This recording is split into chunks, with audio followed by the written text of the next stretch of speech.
Hello students, कैसे हैं आप लोग। आज हम पढ़ने वाले हैं law of chemical combination. Class 9th में 3 लॉज हैं जिनकी फर्स्ट ईयर में है। क्लास 11th में आपको 5 लॉज पढ़नी पड़ेंगी। आप देखिए, फ्लैश हो रही हैं स्क्रीन पे। 5 लॉज हैं। Law of conservation of mass, law of multiple proportion, law of constant proportion. ये क्लास 9th के सिलेबस में है, जबकि 11th में 2 लॉज और हैं। गे-लुजैक लॉ ऑफ कंबाइनिंग वॉल्यूम्स, जो कि गैस के लिए है। And last one is law of multiple proportion. ये लॉज बहुत ही इंपॉर्टेंट रोल प्ले करती हैं। These help us to understanding the combination of elements to form compounds. Okay students, means कैसे एलिमेंट्स कंबाइन हुए और उनसे कंपाउंड बने, कैसे कैसे रेशियो में क्या क्या होता है, वो सब हम इसमें इन लॉज में पढ़ने वाले हैं। ओके स्टूडेंट्स, तो first law is law of conservation of mass. First law of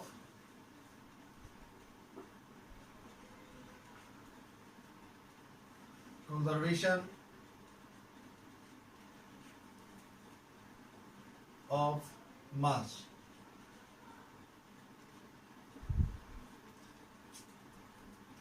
This law was given by Antoine Lavoisier.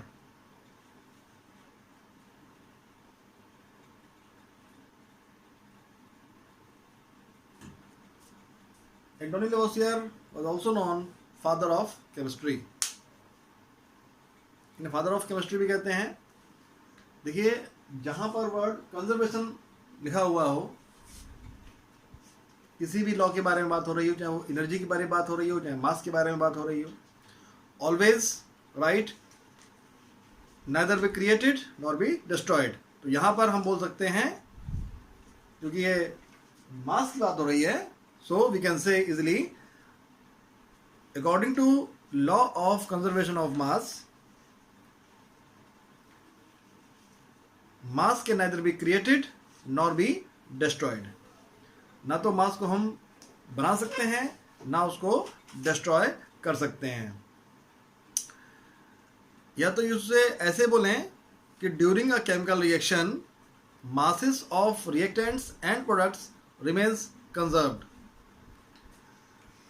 आपसे कोई पूछे कि why we balance a chemical equation, chemical equation को क्यों बैलेंस करते हैं। केमिकल इक्वेशन को law of conservation of mass को सेटिस्फाई करने के लिए ही बैलेंस करते हैं। आप किसी भी केमिकल रिएक्शन को देखें, अगर वो दोनों तरफ बैलेंस है तो उसका मासेस जो आएगा रिएक्टेंट और प्रोडक्ट का, दोनों तरफ सेम आएगा ऑलवेज।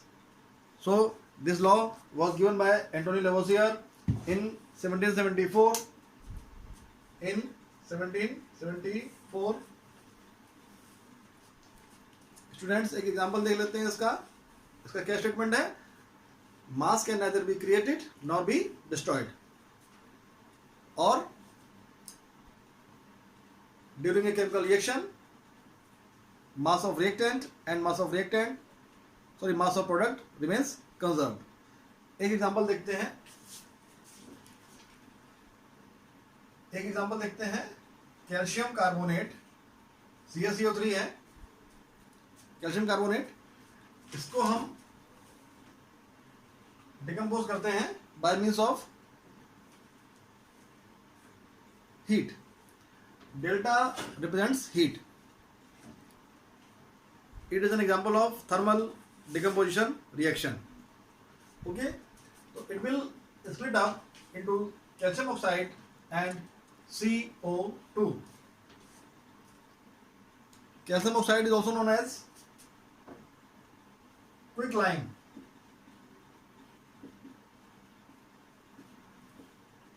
जिसे हिंदी में हम बोलते हैं सूखा चूना।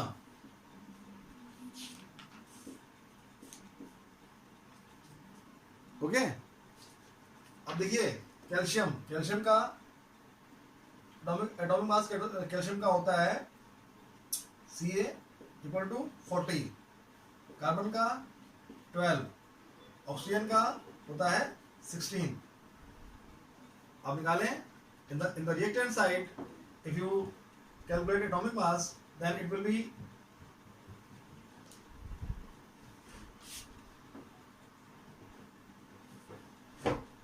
स्टूडेंट्स पहले हम बात कर लेते हैं how to calculate atomic mass. इसको थोड़ा रोकते हैं यहाँ पर.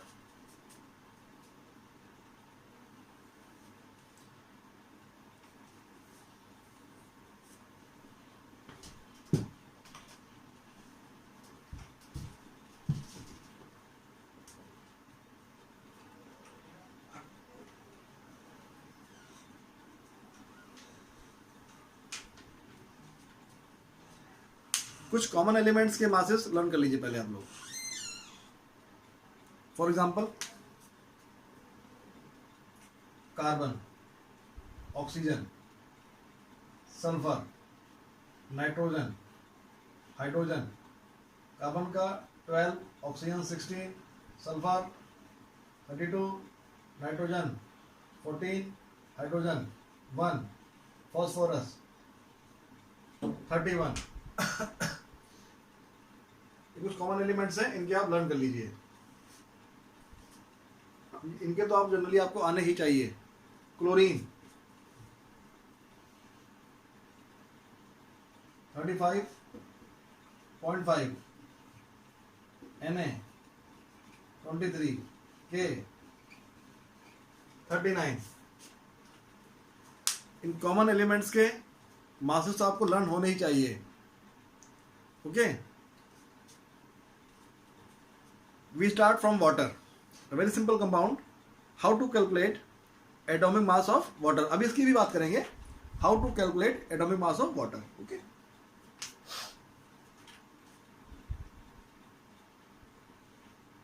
वाटर का फॉर्मूला होता है H2O.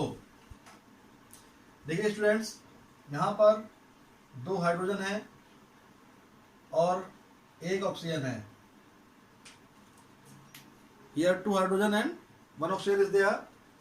इन दोनों को आप ब्रेक कीजिए. ये 2 है, इसे ब्रेक किया, यहाँ लगा दीजिए प्लस का साइन, 2H+1. इसको आप ऐसे भी लिख सकते हैं 1O, इस तरीके से 1O. It is not 10, it is 1O. चाहे तो आप इसे ब्रैकेट बंद कर लें, 2H 1O. अब देखिए 2H का एटॉमिक मास 1 है, 2 इंटू 1 प्लस 1 इंटू होगा 16 है. Hydrogen has atomic mass 1, oxygen has atomic mass 16. 2, 16, it will be 18U. U means unified mass. पहले इसे बोलते थे AMU, atomic mass unit, which is modified, and now it is written as U. 18U. If you want to represent in grams, then it will be 18G. That is 18 gram, which is known as gram molecular mass. देखिए मैंने यहाँ लिखा है atomic mass. अगर हम बात करें किसी एटम की तो वो that is called atomic mass. और क्योंकि ये दोनों मिलकर एक मॉलिक्यूल बन गया है, so it now it is not as molecular mass. तो आप यहाँ पे हम एटॉमिक मास कह लें या मॉलिक्यूलर मास कह लें, एक ही बात है. Molecular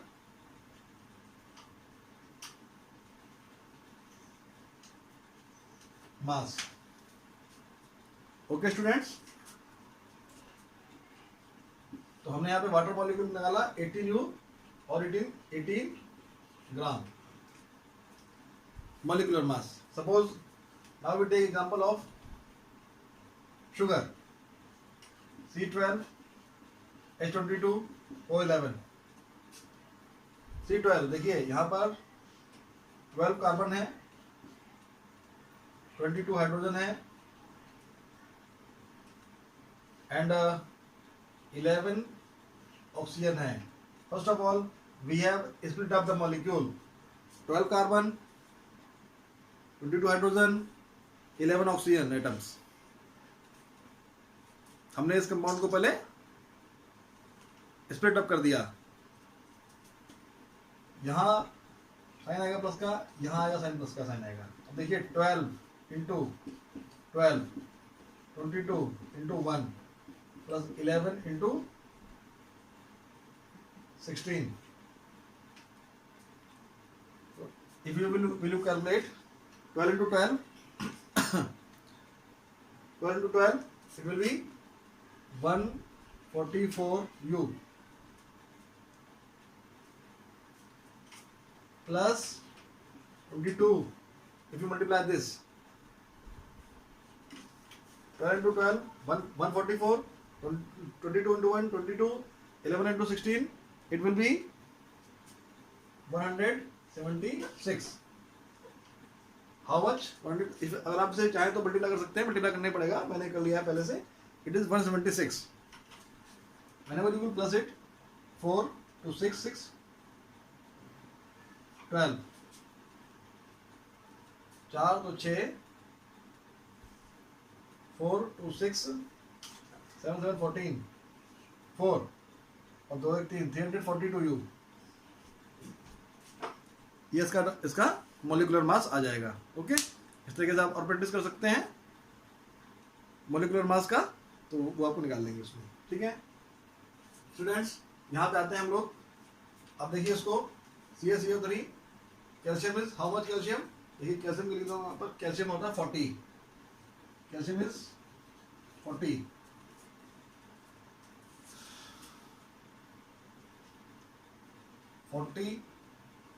plus 12 plus 3 into 16, it will be 40 plus 12 plus 48. ये प्लस कीजिए आप, you will get 100u. Means the mass of reactants in this reaction is 100u. What is the mass? 100u. Here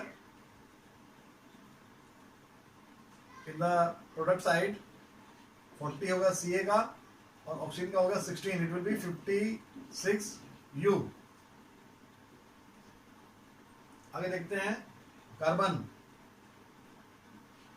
12 plus 2 into 16, 12 plus 32, 4, 3 and 1, 4, 42u.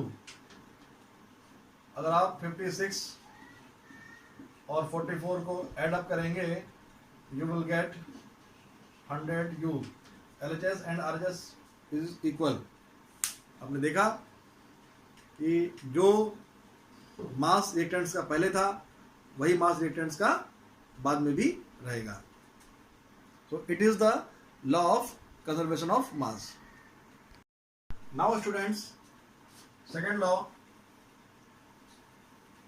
law of conservation, law of constant proportion.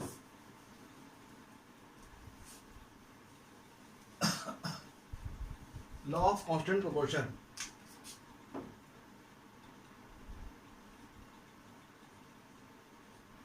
आप देख सकते हैं आपके screen पे flash हो रही है law of constant proportion.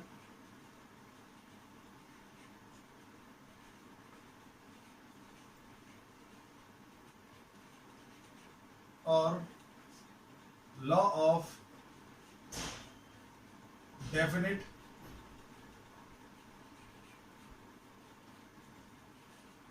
Proportion.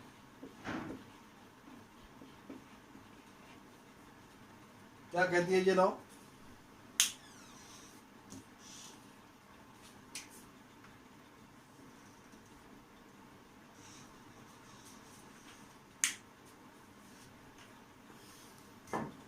Students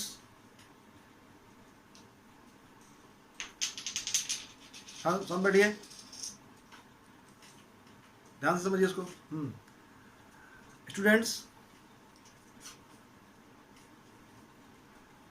ये लॉ कहती है कि किसी कंपाउंड का सोर्स कुछ भी हो,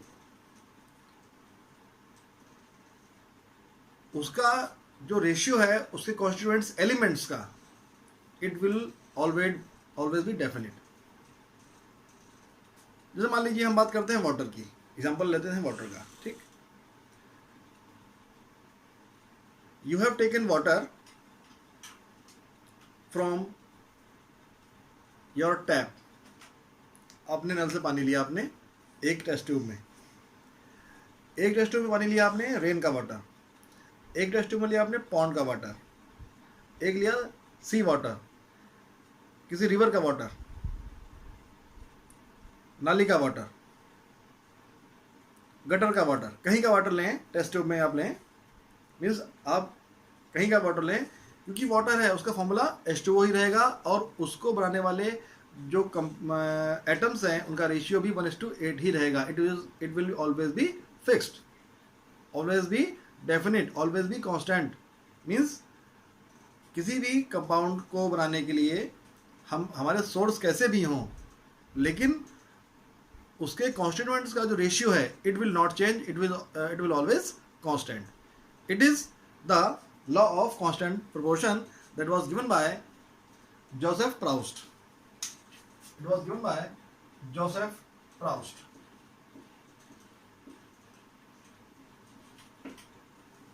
आइए स्टूडेंट्स, इसका भी हम लोग एक एग्जांपल देख लेते हैं।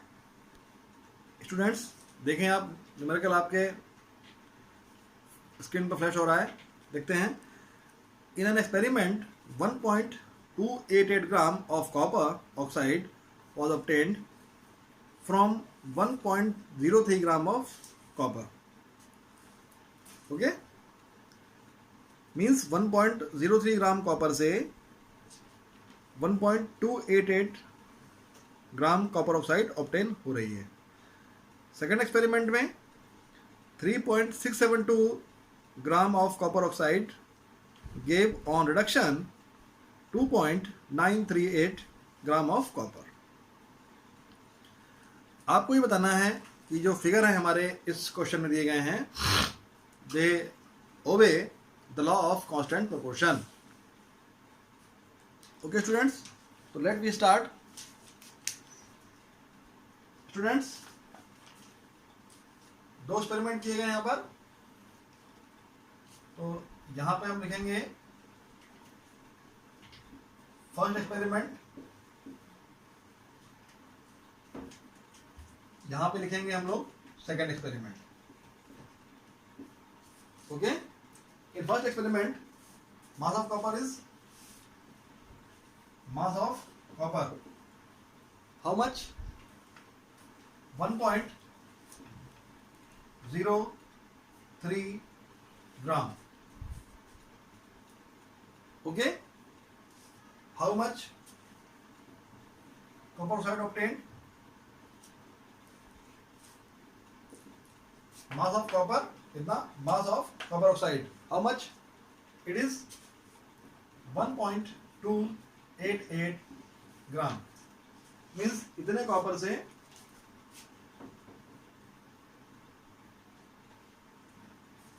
इतने ग्राम हमने कॉपर ऑक्साइड ऑब्टेन किया। ओके स्टूडेंट्स, तो what will be the mass of oxygen in this compound in this experiment, NMO ओ निकालते हैं यहाँ पर हम लोग। इस मास में से, क्योंकि whenever copper when react with oxygen then it will form copper oxide, तो कॉपर ऑक्साइड में ऑक्सीजन है, उसके मास में से हम कॉपर का मास माइनस करते हैं, we will get the mass of oxygen. So here write MCuO minus mass of Cu. How much is there? 1.288 minus 1.03. It will be how much it will be? 0.258 ग्राम। चाहे तो माइनस कर सकते हैं आप इसको, 1.288 1.03, it will be 852. ओके, इस experiment में, in first experiment we are getting 0.258 gram of oxygen. बात करते हैं सेकेंड ऑक्सीजन की। सेकेंड एक्सपेरिमेंट देखिए, मास ऑफ कॉपर लिख लेते हैं, मास ऑफ कॉपर ऑक्साइड लिख लेते हैं और मास ऑफ ऑक्सीजन लिख लेते हैं। How much it is there? It is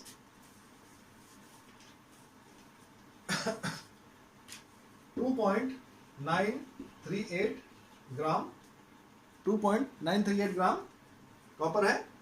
इसमें हमको 3.672 ग्राम कॉपर ऑक्साइड मिली है। दोनों को माइनस करते हैं,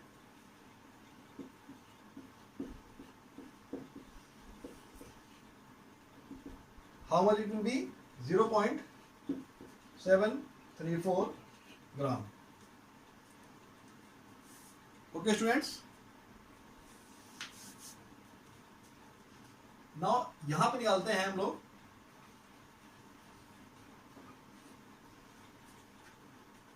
ratio between mass of copper and mass of oxygen. Ratio between m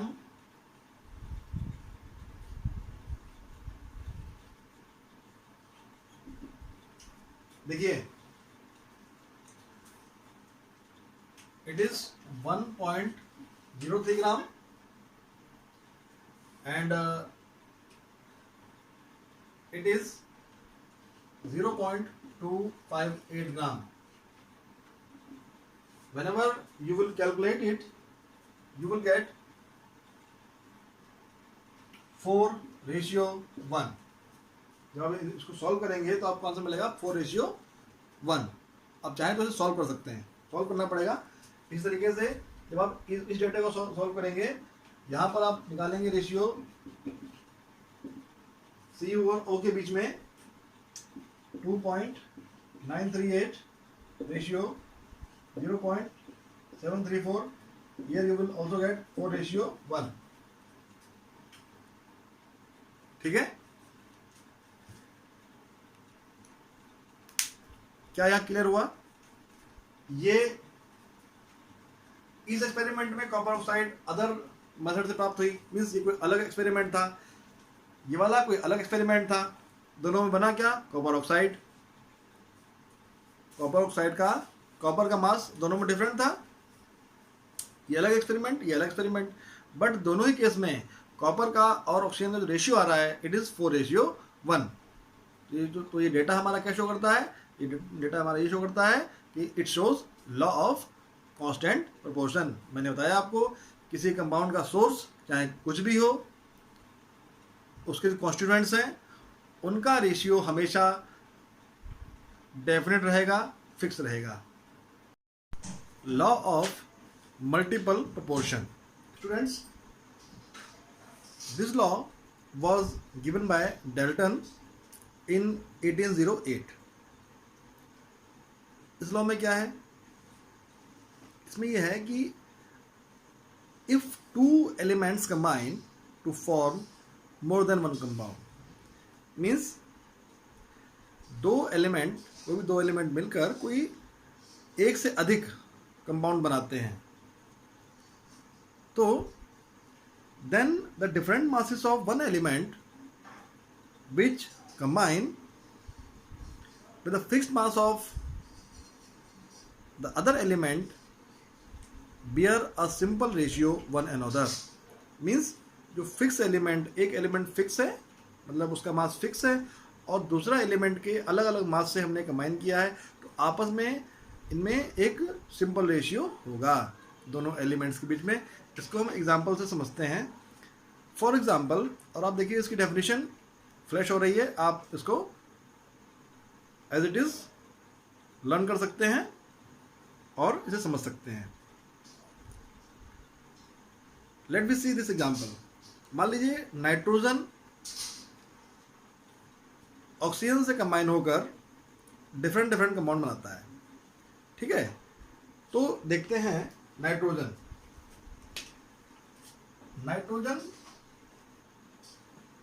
and oxygen combines, it forms N2O.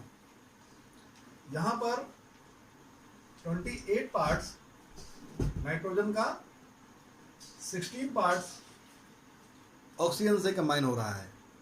Okay,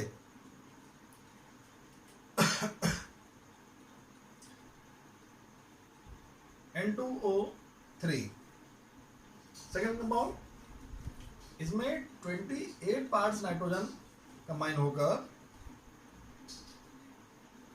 48 parts, 48 parts यहाँ पर nitrogen के हैं, ऑक्सीजन के यहाँ पर हैं। ठीक है, N2O3।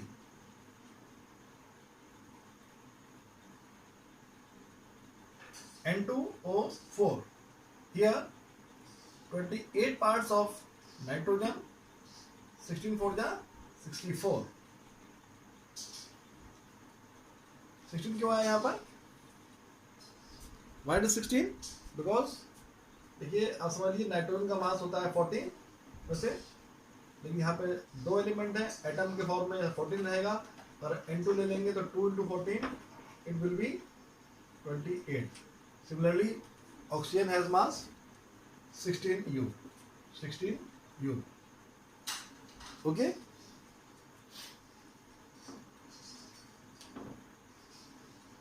N2O3 अगर इसको हम N2O2 करते हैं, मतलब नाइट्रोजन इस फॉर्म करता है, तो it will be 32।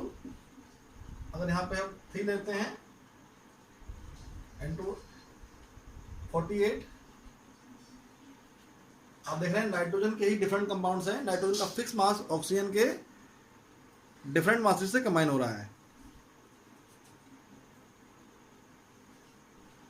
N2O4 28 64, pentoxide 28 80। In first example, in first nitrogen oxide, 28 parts of nitrogen combined with 16 parts of oxygen. In second example, 28 parts of nitrogen combined with 32 parts of oxygen. In third example, 28 parts of nitrogen combined with 48 parts of oxygen. In fourth example, 28 parts of nitrogen combines with 64 parts of oxygen. In fifth example, 28 parts of nitrogen combines with 80 parts of oxygen. Here you can see the mass of nitrogen is fixed.